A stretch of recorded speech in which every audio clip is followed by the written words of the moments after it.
5 months after knee replacement surgery. You're now how far out from both knees? This one's 4 months, this one's 5.5. Okay, and what do you plan to use them for? Snowboarding. Snowboarding, okay.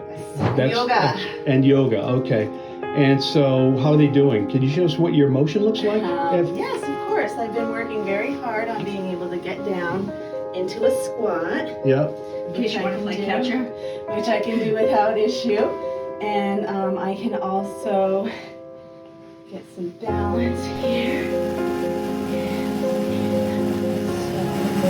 Total knee replacement. So this is what we expect from everybody. I'm just kidding. Gosh, we never. And do the other one? All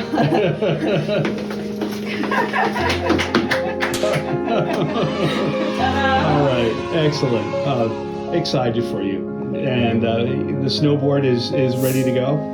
Oh yeah, as long as the knees are ready to go, snowboard's ready to go.